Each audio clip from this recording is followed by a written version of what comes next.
Buenas noches a todos los miembros de la Asociación Alampionaf. Mi nombre es Laura Pérez y soy de Barranquilla, Colombia. Y bueno, para mí es un placer poder compartir estos minutos con ustedes. De verdad que agradezco muchísimo a la asociación por pensar en esta servidora para poder compartir con ustedes algunos conocimientos que vengo desarrollando en una investigación que hemos realizado a, a nivel de maestría, que estuve realizando mis estudios y bueno, quisiera compartir con ustedes un tema que ya vengo desarrollando en algunos congresos de Alampionaf y que bueno, que ha dado unos resultados bien interesantes que ya los pudimos comentar el año pasado en la ciudad de Montevideo, pero en esta oportunidad quiero hacer énfasis en lo que fueron los resultados de la investigación y cómo se vinieron desarrollando en todo este proceso investigativo, que la verdad que ha sido una experiencia muy enriquecedora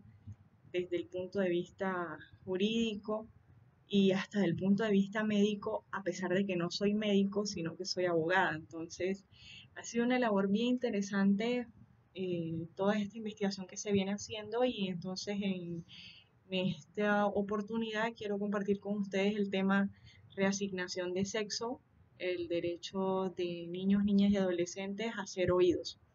Eh, el tema que he querido compartir con ustedes está relacionado con las cirugías de reasignación de sexo que piden hacer los niños, o que piden los padres más bien, de niños, niñas y adolescentes, cuando sus hijos nacen en una situación de intersexualidad, que se refiere básicamente a ese nacimiento de personas que tienen una situación de ambigüedad genital o algo que también se conoce como trastorno del desarrollo sexual.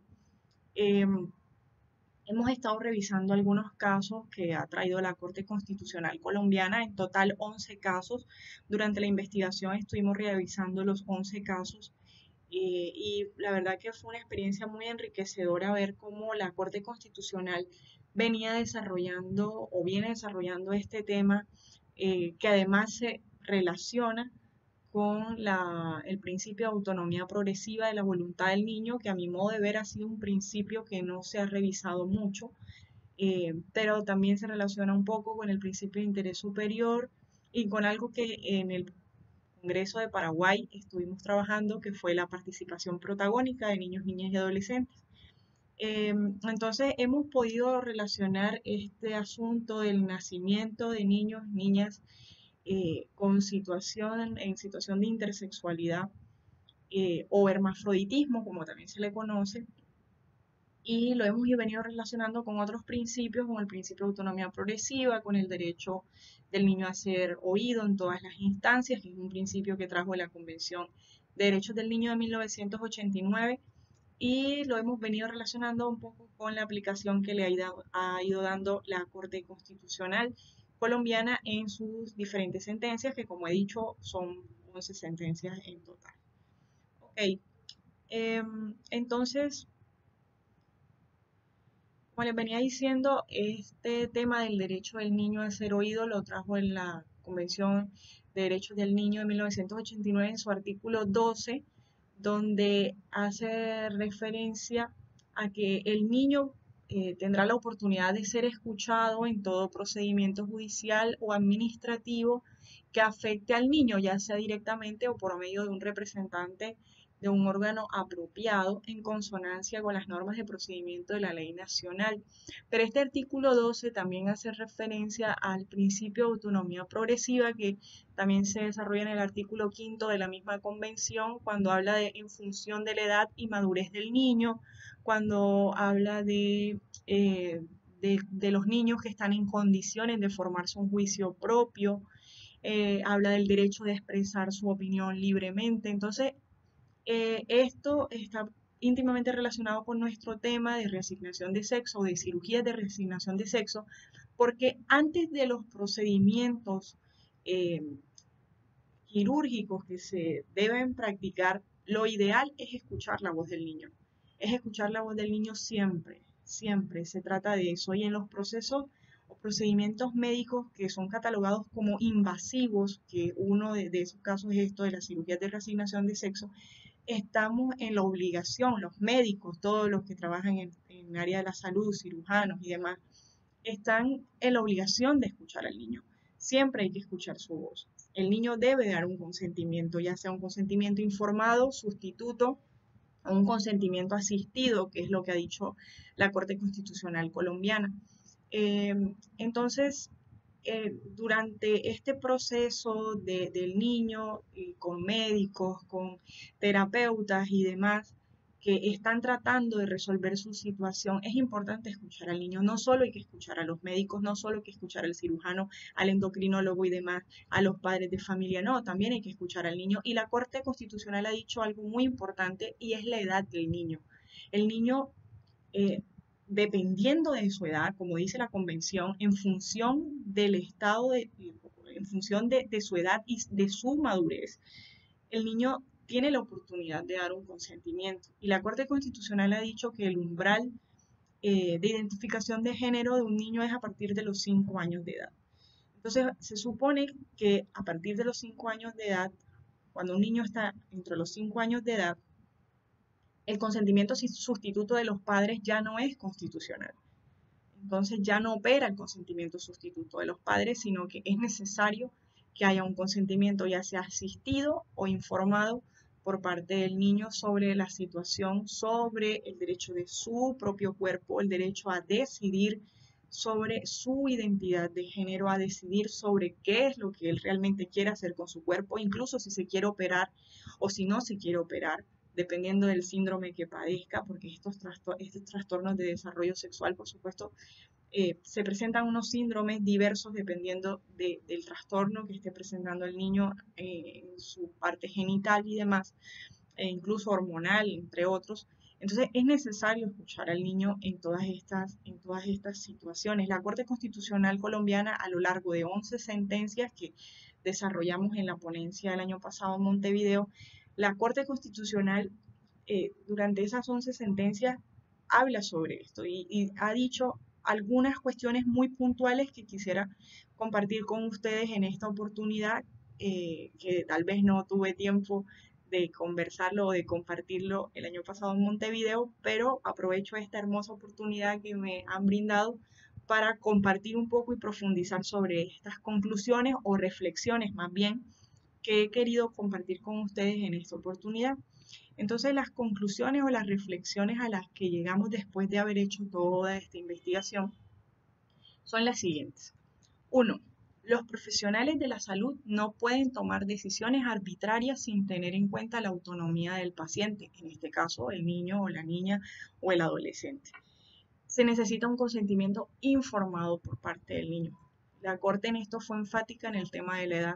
A partir de los 5 años, la regla general es que el niño ya puede dar por lo menos un consentimiento informado o un consentimiento asistido, pero el consentimiento sustituto de los padres está clarísimo que después de los 5 años no es válido constitucionalmente hablando en nuestro país. Acá en Colombia hay que esperar que el niño sea informado del tema y que pueda resolverlo. Por otro lado, entonces, tenemos que la segunda reflexión que hemos tenido después de esta investigación es que los padres son los responsables, en principio, de expresar su consentimiento. No obstante, cuando el niño tenga la madurez suficiente, debe prevalecer su voluntad informada.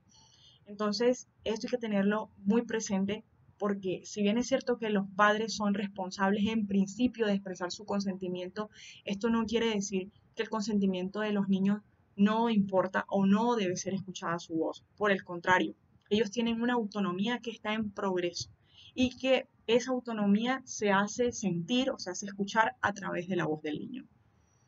Por otro lado, tenemos como tercera reflexión es que el consentimiento sustituto de los padres debe ser cualificado y persistente. En el caso de que los padres de familia o los padres de este niño quieran dar su consentimiento sustituto porque son niños de menores de 5 años de edad, entonces ese consentimiento de los padres debe ser cualificado, es decir, deben estar lo suficientemente informados con todas las bases científicas de los médicos para ellos poder tomar una decisión que favorezca al niño.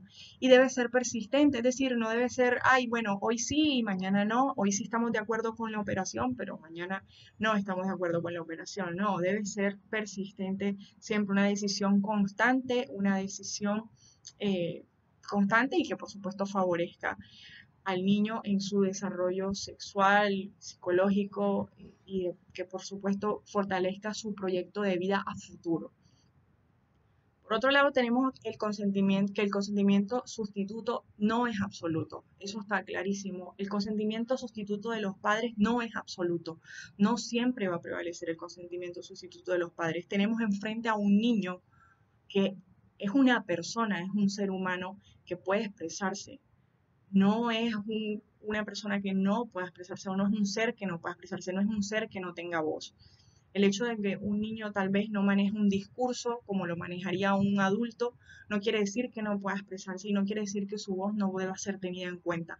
Por el contrario, es ahí donde debemos tener profesionales lo suficientemente entrenados, lo suficientemente sensibles con el niño para escuchar su voz, entender cuál es su pensamiento, cuál es su punto de vista frente a la situación que se está planteando. Por otro lado, y es la quinta reflexión que hemos planteado, es que no es lo mismo capacidad legal que autonomía. Son dos conceptos totalmente distintos. Si bien es cierto, los niños no gozan de capacidad legal, porque aún, por ejemplo, no pueden firmar un contrato, por ejemplo, contraer alguna obligación de tipo legal. Esto no quiere decir que no sean autónomos. Una cosa es ser capaz legalmente y otra cosa es ser autónomo. Los niños son autónomos. Si bien es cierto, no son capaces legalmente, no quiere decir esto que no sean autónomos. Son autónomos por el simple hecho de ser personas. La sexta reflexión que hemos llevado y que hemos estudiado en esta investigación ha sido, bueno, el tema de la edad, que cuando el niño supera el umbral de los 5 años de edad, el consentimiento de los padres no es constitucionalmente válido en nuestro país. Debe esperarse que el niño decida sobre su cuerpo, qué hacer.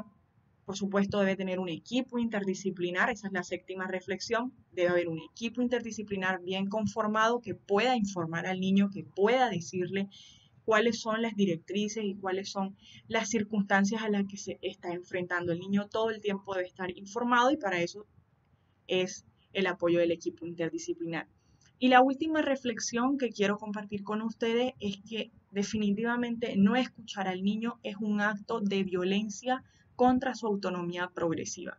Y no es cualquier tipo de violencia, es una violencia de tipo institucional.